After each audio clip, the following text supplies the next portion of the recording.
Madame, Monsieur, bonjour et merci d'être avec nous dans cette livraison de l'actualité sur la télévision nationale congolaise. Au sommaire de ce journal, la police nationale congolaise a désormais une unité spéciale pour traquer les criminels opérant à l'intérieur comme à l'extérieur du pays grâce à l'Interpol. La cérémonie de lancement a été présidée par le commissaire de la PNC, le général Amouli Baingwa. Et puis, arrestation d'un seigneur de guerre opérant à l'ouest de la cité d'Irengeti Otomambere, Kianandenga, c'est son nom. Les FARDC ont mis la main sur cette personne, auteur de plusieurs meurtres, assassinats et tueries sauvages et leader du groupe Mai Mai Kiandeka. On en parle dans ce journal. Madame, Monsieur, bonjour et bienvenue dans ce journal. La 77e session de l'Assemblée générale des Nations Unies s'ouvre ce mardi 20 septembre à New York. Tous les chefs d'État et de gouvernement du monde entier sont attendus au siège des Nations Unies. Le chef de l'État Félix-Antoine Tshisekedi Tshilombo y est arrivé hier lundi dans la matinée et va s'exprimer du haut de la tribune des Nations Unies. On en parle avec Giscard Koussema. Les gens du monde entier affluent à New York pour leur rendez-vous annuel, à savoir l'Assemblée générale des Nations Unies. La 77e session de l'Assemblée générale des Nations Unies sonne comme une rentrée des classes pour les chefs d'État et des gouvernements habitués à des visioconférences depuis l'apparition de la pandémie de Covid-19. Pour cette grand-messe 2022, aucune visioconférence n'est prévue et comme à l'accoutumée, tous les chefs d'État et de gouvernement devraient se soutenir devant la tribune du Palais des Verts pour leurs allocutions. Arrivés à New York ce lundi matin, aux premières heures de la journée, accompagnés de la distinguée première dame Denise Nyakeru, le président de la République, Félix-Antoine Tshisekedi Tshilombo, entend saisir cette opportunité que lui offre l'Assemblée générale des Nations Unies pour dénoncer tous les combats que lui inflige son voisin, le Rwanda. Entre la dernière Assemblée générale hybride de 2021 et la présidentielle de 2022, les lignes ont véritablement bougé grâce au dynamisme diplomatique du président de la République, Félix-Antoine Tshisekedi Tshilombo, qui a démasqué les agresseurs rwandais à peine couvert du label M23. C'est un Félix Tshisekedi moral haut et déterminé qui s'apprête à prendre la parole devant la tribune des Nations Unies, devant le fait projecteur du monde entier. Sans nul doute, le président de la République ne manquera pas de dénoncer toutes les manœuvres belliqueuses du Rwanda et les crimes de leur bras séculier, le M23. Le président Tshisekedi ne manquera pas non plus de mettre l'ONU devant ses responsabilités face aux résultats mitigés de sa mission en République démocratique du Congo, la MONUSCO, depuis plus de 20 ans. C'est en sa triple qualité de président en exercice de la CEAC et de la SADC que le président de la République démocratique du Congo s'est présenté à la République du Palais avec des alternatives crédibles dans les domaines de l'économie verte ainsi que du changement climatique. Au-delà de cette allocution officielle, le président de la République a activé toute sa machine diplomatique. Deux vice-premiers ministres et plusieurs ministres l'accompagnent dans cette mission. Christophe Lutundula et Ec Bazaïba s'activent dans les couloirs du Palais des Verts pour plusieurs dossiers bilatéraux. Processus électoral, le rapporteur de la CENI a réceptionné les matériels d'identification à l'aéroport international de Njili, des matériels livrés par une firme sud-coréenne. On en parle avec Teti Samba. Aéroport international de Njili aux premières heures du matin. Sur place se trouve Madame Tseya Patricia Moulela, rapporteure de la Commission électorale nationale indépendante, venue pour réceptionner le premier lot du matériel d'identification pour l'enrôlement des électeurs prévu en décembre 2022. Matériel livré par Miru System, l'entreprise sud-coréenne ayant gagné ce marché après l'appel d'offres international. Patricia Moulela était accompagné du questeur adjoint Sylvie Birembano Balumé et du secrétaire général exécutif adjoint Marie-Josée Kapinga. Notre présence à l'aéroport international de Njili s'inscrit dans la suite de la mission que nous avons effectuée plus récemment en Séoul, en Corée du Sud, pour lancer la production des kits qui vont servir à l'identification et à l'inscription des électeurs, donc à l'enrôlement. pour nous, c'est une joie que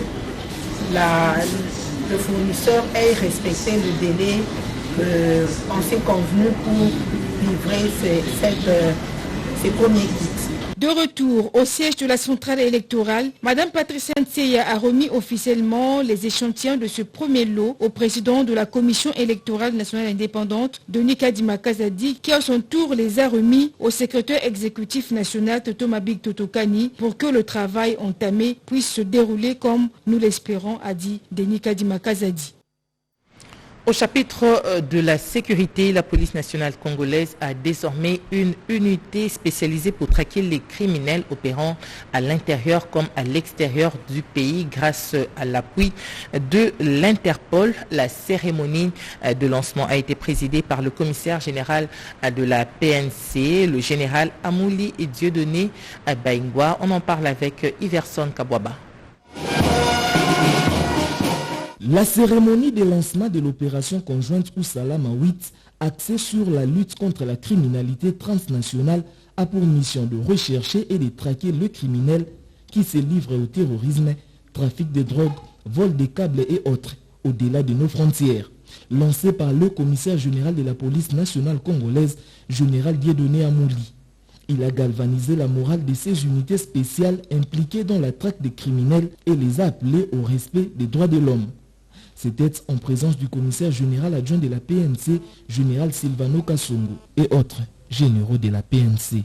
J'aimerais, au nom de toute la police nationale congolaise, rendre un vibrant hommage à son Excellence, Monsieur le Président de la République, chef de l'État, commandant suprême de nos forces armées de la police nationale congolaise. J'ai cité son Excellence Félix Antoine Tshisekedi Tshilombo. Nous devons nous réjouir parce que nous lançons cet exercice en notre qualité de président d'exercice de cette organisation de EAPCO. Cet exercice, ça concerne la SARCO et l'EAPCO, c'est-à-dire la SADC et East Africa.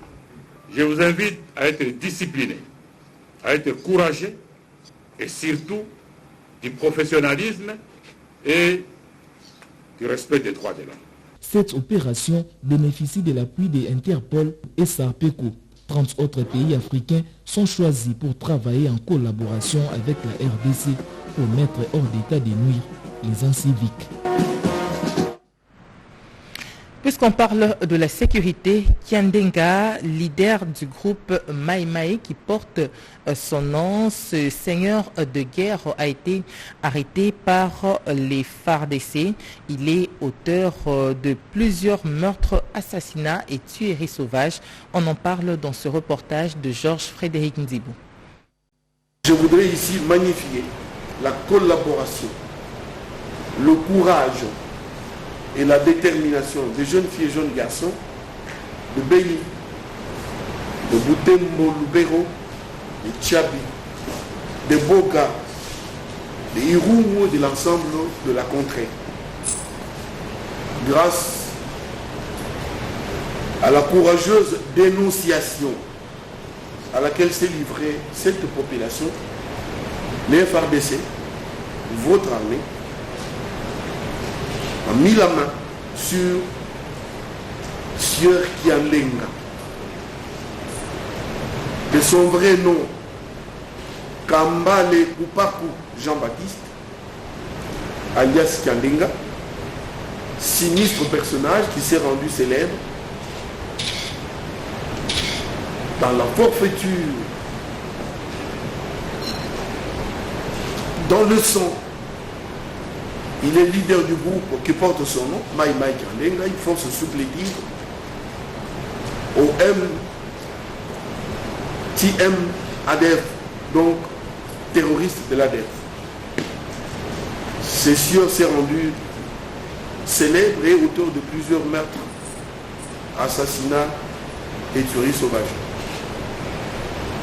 Pour vous donner un peu plus de précision, le groupe Mai Mai Kiandenga opère à l'ouest de la cité de Ringeti dans les environs de Otomabere et a étendu sa zone d'influence ou ses tentacules sur la localité de Diakato.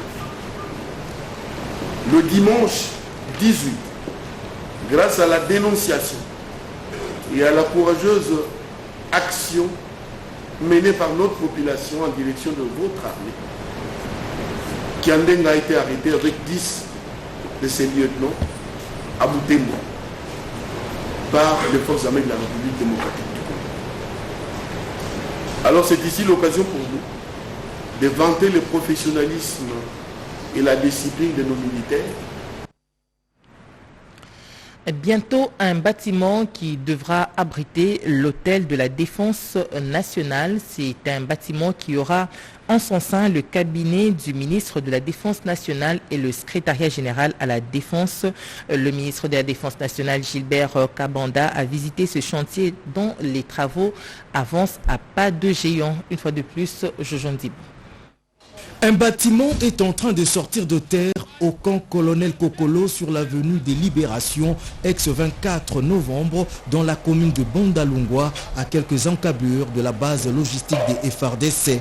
Il s'agit du nouveau bâtiment devant abriter le ministère de la Défense nationale, dont le patron de l'outil de défense, le docteur Gilbert Kabanda Korenga, a inspecté l'évolution de travaux ce lundi 19 septembre 2022. Sur place, le représentant de l'entreprise arabe Contractor Équatorial Guinée qui exécute les travaux a fait savoir que ce nouveau bâtiment devant abriter le ministère de la Défense nationale sur le plan architectural s'étend sur une superficie de 4000 m² des surfaces.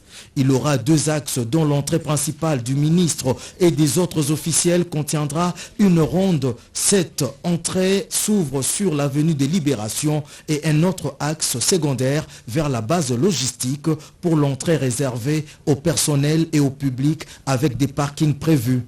Il comprendra également 125 bureaux avec 2 ascenseurs qui serviront à la circulation verticale et à droite du bâtiment, il est prévu la salle de conférence d'une capacité de 130 personnes. Le bâtiment contient 4 niveaux. Sauf imprévu, ce bâtiment sera livré au gouvernement congolais au mois de mai 2023.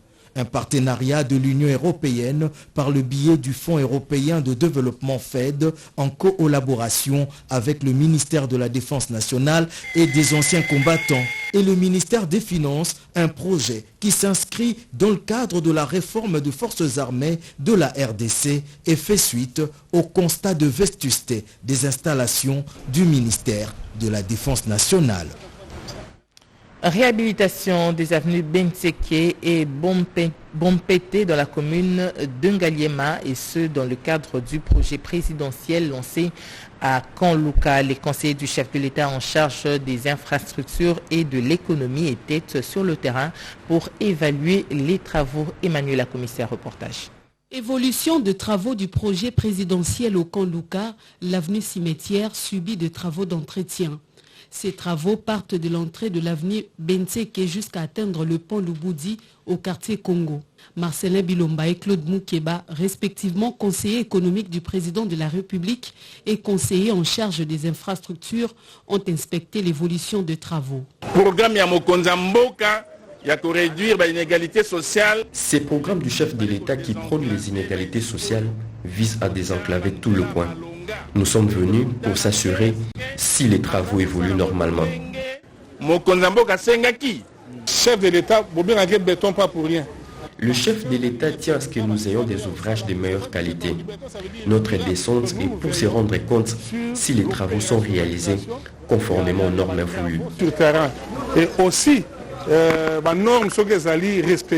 ce projet s'ajoute aux travaux de modernisation et reconstruction de l'avenue Bompete, longue de 2700 mètres, soit 2,7 km au quartier Jamaïque. A noter que ces travaux sont financés par le gouvernement de la République, exécutés par l'entreprise Aron Sefou, sous la supervision de l'OVD. Le gouverneur de la ville-province Kinshasa a fait une visite d'inspection des travaux d'embellissement des emprises de la ville-province Kinshasa. Gentini Ngobila Mbaka a commencé par Tchangou et Moamba. Le constat est satisfaisant, a-t-il dit. Visiblement très déterminé à matérialiser dans sa juridiction la vision du chef de l'État visant l'amélioration des conditions sociales des Congolais pour sa réélection en 2023, Le gouverneur de la ville de Kinshasa, Gentilin Bilambaka, a consacré la journée de samedi 17 septembre 2022 à l'évaluation des travaux d'embellissement des emprises publiques à Tchangou et à Moamba. Accompagné du vice-gouverneur Gérard Moulumba et de quelques ministres provinciaux, le numéro 1 de la capitale a débuté sa ronde dans la commune de Massina jusqu'à Lemba, en passant par l'aéroport international d'Indjili et la commune de Limete. Vraiment, nous avons apprécié les travaux accomplis jusqu'ici. L'état d'avancement des travaux est atteint un niveau assez intéressant. Je pense que dans les jours qui viennent, les Congolais seront satisfaits de tous les travaux que nous sommes en train de faire, aussi bien des travaux d'infrastructure routière que des travaux d'embellissement, des travaux également d'éclairage public pour la ville. Cette descente sur le terrain était une opportunité propice pour le premier citoyen de la ville de Kinshasa de se rendre personnellement compte de l'effectivité des travaux d'implantation des poteaux pour l'éclairage public sur la route bypass dans la commune d'Elemba. Nous sommes en train de faire le raccordement pour lancer finalement l'éclairage public sur ces tronçons, compris entre l'échangeur délimité et rond-point Gaba pour la première phase. L'occasion faisant le larron, le gouverneur Gentilin Ngobila a rappelé face à la presse d'autres réalisations à l'actif du gouvernement provincial de Kinshasa, notamment plusieurs avenues modernisées et construites, le projet Kinbopeto et l'opération Zéro Épave, en dépit de quelques difficultés d'ordre financier. Le bureau central de coordination BCECO a servi de cadre pour la signature d'un protocole d'accord pour la réhabilitation des infrastructures dans la province du Sud Ubangi. Le gouverneur de province était à la tête d'une forte délégation ici à Kinshasa.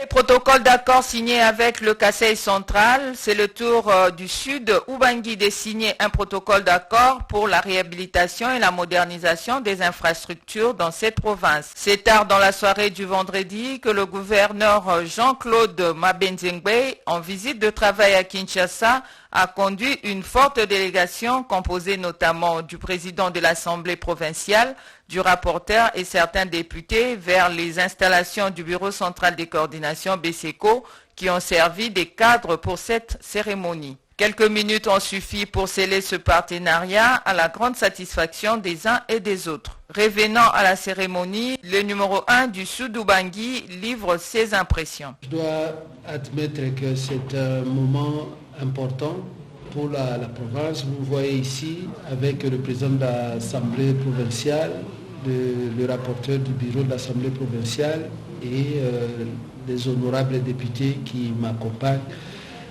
Nous sommes venus au BCECO requérir l'expertise de BCECO dans le domaine de marché parce que BCECO a accepté de nous assister dans la réhabilitation et la modernisation de la voirie urbaine de nos villes et agglomérations, mais aussi dans la réhabilitation de bâtiments, construction et réhabilitation de bâtiments publics. Les experts sur terrain nous diront, mais sinon, nous planchons sur 36 mois. Le BCECO qui vole au chevet de la province du Sud Ubangi pour la réhabilitation, la modernisation de la voirie urbaine et des bâtiments administratifs s'aligne dans la vision du chef de l'État Félix-Antoine Tshisekedi, celle de désenclaver la République démocratique du Congo. Il est à noter que les travaux prendront 36 mois. Jadis très délabrée à cause de la perte de ses garde-fous, la passerelle jetée sur la cavité de la cellule Ngadi dans la commune Mvouzi à Matadi, le pont Momon d'une longueur de 15 mètres sur une largeur de 3 mètres avec une capacité de 10 tonnes a subi une modernisation et une réhabilitation, et ce grâce aux travaux réalisés par la mairie de Matadi sur financement propre des recettes urbaines. On en parle avec plus de détails dans ce reportage de Pierrot Mbouyoussaïdi. La passerelle jetée sur cette cavité est située sur l'avenue Diangana. L'entrée principale de la cellule Momon au quartier Ngadi dans la commune de Mvuzi, à Matadi au Congo central. Construite sur un relief accidenté, il y a près de 10 ans, cet ouvrage avait perdu presque tous ses garde-fous, occasionnant ainsi la menace de la sécurité de ses usagers, surtout en temps de pluie diluvienne et en cas d'obscurité, souvent pendant les coupures intempestives du courant la nuit, d'où ces cris de détresse. C'est SOS, cet appel au secours lancé par les habitants de cette partie enclavée de la ville portuaire de Matadi, au maire Patinzouzio Makengedi, pour une intervention ponctuelle à même de les éviter les pires. Un appel qui n'est pas tombé dans les oreilles d'un sourd. Nous avons été interpellés par la notabilité qui m'a assiégé très tôt le matin. Je devais entrer ici pour voir un peu comment est-ce que la population s'est plaignée par rapport à la chaussée. Pour voir tant soit peu comment est-ce que nous pouvons désenclaver ce quartier dont la population souffre réellement. S'appropriant ces SOS à travers une réponse concrète à ces crises de détresse, l'autorité urbaine de la ville de Matadi, dans un élan de patriotisme exemplaire, a financé sur fonds propres des recettes urbaines de cette cité les travaux de réhabilitation et de modernisation de cette passerelle avec la pose de garde-fous métalliques estampillés du logo de la mairie. Il convient de souligner que la réhabilitation de cette passerelle va désenclaver toutes les activités qui se déroulent dans la cellule Momon et permettra à la population de ces coins de Matadi d'atteindre facilement les Pomposo et ses périphéries, sans oublier toutes les autres cellules environnantes. Restons toujours dans le Congo central pour parler du colloque organisé par l'Université Congo. Pendant 3 jours, les participants ont réfléchi sur les questions liées au développement de cette province. On en parle avec Christine Lenzo. Les travaux du colloque sur le développement du Congo central avaient retenu 3 jours durant la crème intellectuelle Congo, les notables et les professeurs d'université pour réfléchir sur le devenir de la province. 3 jours de travail avec assiduité, dû notamment au niveau élevé des exposés, lesquels ont permis à tous de lister des propositions concrètes susceptibles d'améliorer l'efficacité des actions à engager dans la province du Congo central. Un plan décennal à mettre à la disposition de l'autorité provinciale concernant notamment la mobilisation des recettes telles qu'expliquées par le président du conseil d'administration de l'Université Congo, Simon Bosso Kiamputu. Notre université, l'Université Congo, jouera pleinement son rôle de catalyseur dans ce processus afin que la flamme que nous avons allumée dans le cadre de ce colloque ne s'éteigne jamais. Même appréciation faite par le recteur Gamela. Cette activité est aussi due au très haut niveau, à la très grande richesse de la plupart des exposés, ainsi qu'à la très grande pertinence de leurs recommandations, preuve que le comité organisateur ne s'était pas trompé dans le choix des intervenants.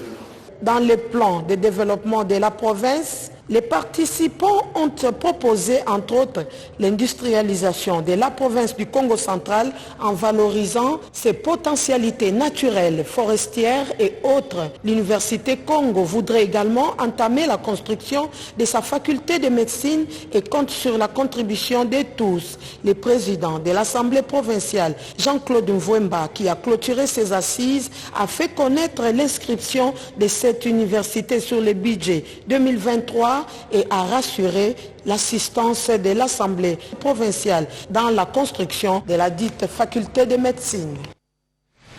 Enseignement supérieur et universitaire, cette fois-ci à Kinshasa, l'université William Bouff a clôturé l'année académique 2021-2022 le samedi 17 septembre dernier. La première promotion de médecine a été honorée par la présence du recteur Bimwala Mampouya. On en parle dans ce reportage.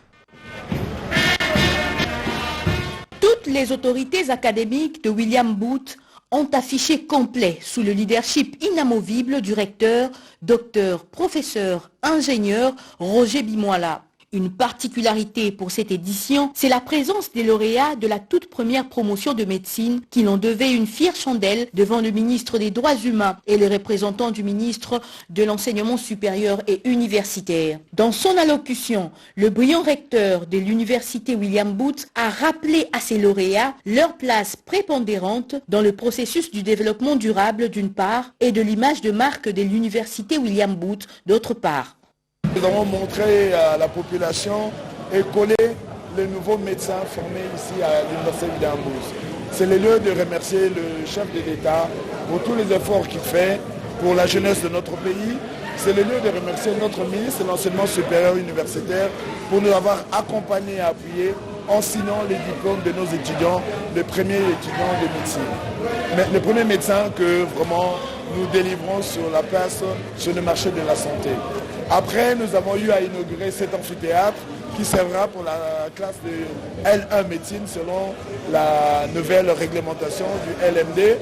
Et ce lieu sera aussi un lieu de colloque, de conférence pour notre université et aussi un lieu de prière pour notre église. Appelés à mettre en valeur leur savoir-faire et porter haut l'étendard de William Booth, un des lauréats revient sur l'importance de ce jour mémorable.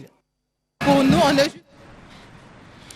réaliser des documents et récits visuels, y compris les photos. Le département de la photo de l'Académie de Beaux-Arts renforce ses capacités. Un atelier de formation a été organisé avec des cinéastes allemands. On en parle avec Cédric Kinambo.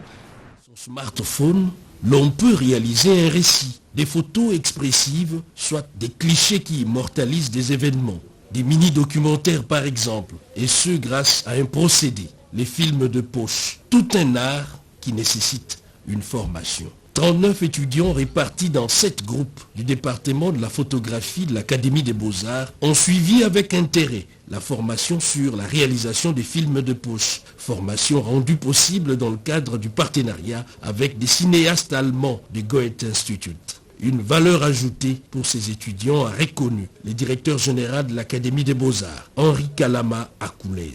Cet atelier qui a été organisé avec un expert au nom de Cassius Reiner, soutenu par les Goethe.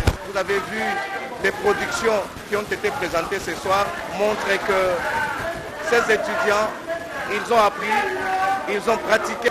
Nous avons un département de photographie. Le département de photographie, c'est le département de l'image. Donc l'image au pluriel, l'image fixe et l'image mouvante. Donc dans le département de photographie, ce sont les spécialistes de l'image qui sont formés. Ces jeunes qui ont présenté les travaux ce soir, ils vont devoir continuer leur aventure. Et nous, notre département qui n'est qu'à sa 2e année, va continuer de croître et devenir un grand foyer de l'image. Cet atelier de formation a été sanctionné par la remise des brevets aux récipiendaires, mais aussi des matériels essentiels pour la réalisation des films de poche par les partenaires des Goethe Institute. La célébration du 13e anniversaire du Fonds forestier national s'est déroulée dans une ambiance particulière. Le directeur général Honoré Moulumba a présenté les grandes réalisations auprès de toute l'assistance. Reportage. De 80% de recettes, financement du projet de reboisement, administration de soins de santé de qualité, autant d'actions réalisées par le directeur général du Fonds forestier national depuis sa prise de fonction en août 2020 jusqu'à ce jour.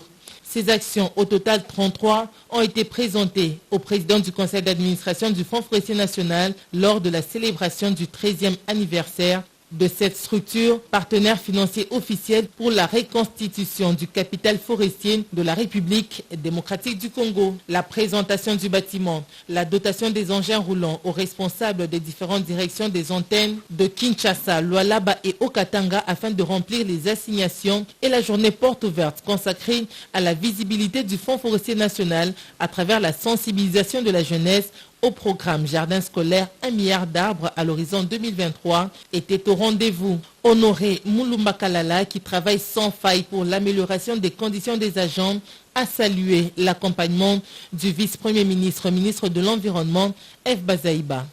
L'administration des soins médicaux de qualité au personnel grâce au contrat conclu avec l'hôpital du Cinquantenaire depuis fin mars 2021, l'amélioration substantielle du colis de fin d'année au personnel, l'octroi d'une prime mensuelle aux huissiers et chauffeurs, l'augmentation des frais funéraires en faveur du personnel qui sont passés de 2500 à 7500 $ américains pour les directeurs et de 2500 à 5000 $ pour les autres membres du personnel. Achat d'un groupe électrogène industrielle moderne. Le Fonds forestier national a comme rôle de mécanisme national de référence dans le financement durable pour la concrétisation et la gestion durable des écosystèmes forestiers. Après les 2 dernières sorties médiatiques de Franck Diongo, au cours duquel il a tenu des propos contre le chef de l'État Félix-Antoine Tshisekedi Tshilombo, les cadres de son parti MLP l'ont expulté et réitèrent leur soutien indéfectible au président de la République Félix-Antoine Tshisekedi Tshilombo. Suivez cela dans ce reportage. La matinée du lundi 19 septembre 2022 que le cadre du mouvement lumumbiste et progressiste que dirige M. Franck Diongo ont livré leur déclaration devant la presse congolaise en exprimant leur indignation patriotique contre les 2 sorties médiatiques de leur président, refusant toute grâce et gratitude leur accordée par le président de la République Félix-Antoine Tshisekedi Tshilombo. Ces hommes politiques, par la bouche de l'un d'eux, ont déclaré ceci. Tous les membres et cadres du MLP, notre parti, et le peuple congolais en général, sont indignés, tristes et lessivés des discours qu'a tenu M. Franck Diongo, discours que nous considérons comme un message d'ingratitude et de haine. Le MLP, notre parti, présente pour ce faire toutes ses excuses à son Excellence, Monsieur le Président de la République, chef de l'État, et lui rassure que tous les propos tenus par M. Franck Diongo n'engagent en rien les membres et cadres de notre parti. Lors de toutes les réunions organisées par les partis, par rapport à la position à prendre vis-à-vis du pouvoir en place, la majorité des membres et cadres du MLP ont toujours opté pour le soutien au président de la République, chef de l'État. Malheureusement, par manque d'esprit démocratique, M. Franck Diongo s'est toujours imposé contre la volonté de la majorité de tous les membres et cadres du parti. Il est de savoir que ce cadre du MLP renouvelle leur soutien indéfectible au chef de l'État, M. Félix-Antoine Tshisekedi Tshilombo, pour sa candidature à la présidentielle de 2023. Et pour terminer, comptabilité générale conforme au Cisco-ADA a révisé théorie, concept et pratiques comptables informatisées. C'est le titre de l'ouvrage scientifique produit par le professeur Simbimbi de l'université de Lubumbashi. Il a été porté sous les fonds baptismaux le samedi dernier à Lubumbashi en présence de plusieurs personnalités. Reportage. Plusieurs invités se sont massés pour être parmi les premiers à se procurer cet ouvrage qualifié de cadeau pour les générations présentes et futures par le professeur Kishiba Fitoula, recteur de l'université de Lubumbashi. Il a plaidé pour une large diffusion de cette réalisation scientifique dont la faculté d'économie de l'UNILU et la RDC peuvent en être fiers. Je souhaite que ce livre, pour autant qu'il est consistant, qu'il soit rendu fluide par rapport aux études, des instruments de ce genre soient mis à la disposition aussi de l'Union africaine. C'est une fierté pour vous. Je voudrais que vous puissiez applaudir pour votre famille. Près des fonds baptismaux, au moment du vernissage, l'auteur du livre, le professeur Simbimbi Pascal, le professeur Kalaba, doyen de la faculté d'économie, et le recteur de l'université de Lubumbashi, le professeur Gilbert Kishiba Fitoula, en présence des recteurs d'universités privées de Lubumbashi, des directeurs des écoles et instituts supérieurs et tout un parterre des professeurs d'université, sans compter des nombreux étudiants et autres invités pour la circonstance. Au nom de tous les scientifiques de la République démocratique du Congo et en particulier de l'université de Lubumbashi, je te souhaite pérennité, rayonnement et plein succès. Comptabilité générale conforme au Cisco-ADA révisé, théorie, concept et pratiques comptables informatisées du professeur Pascal Simbimbi est un livre de plus de 670 pages publié aux éditions Généris de Londres. Il est une large contribution à l'évolution de l'économie en RDC et dans le monde, mise à la disposition des chercheurs, des étudiants, institutions supérieures et universitaires congolais avec un rayonnement international et donc une fierté pour la République démocratique du Congo. Et c'est par ici que nous mettons un terme à cette livraison de l'actualité. Mais avant de nous séparer, le rappel des titres. La police nationale congolaise a désormais une unité spéciale pour traquer les criminels opérant à l'intérieur comme à l'extérieur du pays avec l'appui de l'Interpol. La cérémonie du lancement a été présidée par le commissaire général de la PNC, le général Amouli Baingwa Dieudonné. Et puis l'arrestation d'un seigneur de guerre opérant à l'ouest de la cité d'Irengeti Otomambéré. Il s'agit de Kiandenga. Les FARDC ont mis la main sur cette personne, auteur de plusieurs meurtres, assassinats et tueries sauvages. Il est leader du groupe Maïmaï Kiandenga. Mesdames et messieurs, nous vous disons merci de nous avoir suivis. Ce journal a été réalisé par Patrick Bapouila et Papi Avouélé.